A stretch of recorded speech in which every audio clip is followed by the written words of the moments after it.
మీ business ఏదైనా మీ ఊర్లో promotion చేయాలంటే అది సుమన్ టీవీతోనే సాధ్యం. ఇప్పుడే సంప్రదించండి.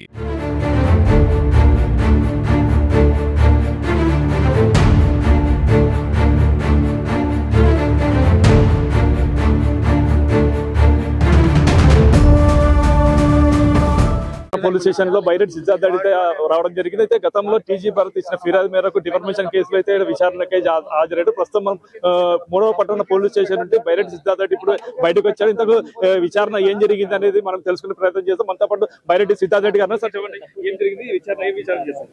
ఏం లేదన్నా, నమోదైన కేసు పైన వాళ్ళు డీటెయిల్స్ అడిగినారు. మీరు ఆరోపించినారు కదా, ధర్నా చేసినారు కదా, ఆ రోజు మీ పైన ఇట్లా కేసు నమోదైంది అని క్వశ్చన్లు అడిగినారు, ఆన్సర్లు చెప్పు. అంటే మీరే వచ్చారా లేదంటే పోలీసులు అదుపులోకి తీసుకున్నారని చెప్పి ప్రచారం చేస్తుంది? లేదన్నా, నోటీస్ ఇచ్చినారు. ఆ నోటీస్ లో భాగంగా ఈ రోజు ఎంక్వైరీకి రమ్మన్నారు, ఎంక్వైరీకి వచ్చి ఇంతసేపు సుదీర్ఘ విచారణ జరుగుతుంది. అంటే మీరు ఏం తప్పు చేశారని చెప్పేసి ఇంతసేపు విచారణ చేశారు? ఏం లేదన్నా, ఆరోపణలు చేసిన ప్రతి ఆరోపణలకు సాక్ష్యాలు ఆధారాలు అడుగుతున్నారు. వాళ్ళు టైం వచ్చినప్పుడు ప్రవేశపెడతామని చెప్పి చెప్పినారు. బహిరంగంగానే ఎంత కోట్లు వసూలు చేశారు, ఇట్లా కంపెనీ ద్వారా వసూలు చేశారని చెప్పి టీవీ భరత్ మీద మీరు చేశారు ఆరోపణ, అది నిజమా కాదు? దానికే సమాధానం చెప్పి వచ్చిందన్న.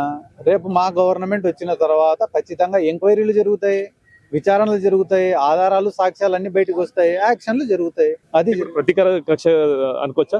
ఏమన్నా అనుకోండి, నేను ఆ రోజు చెప్పినా కదా, ఎన్ని కేసులు పెట్టుకుంటారో పెట్టుకోండి అని చెప్పే ధర్నా చేసినాము. అంతకన్నా ఏం చెప్పాలా? ఏదైతే ఉందో విచారణ చేసినా కూడా మేము మా గవర్నమెంట్ కూడా వస్తుంది, మేము కూడా చూపిస్తామని చెప్పేసి బైరెడ్డి సిద్ధార్థ రెడ్డి అయితే హెచ్చరించడం అయితే చెప్తుంది.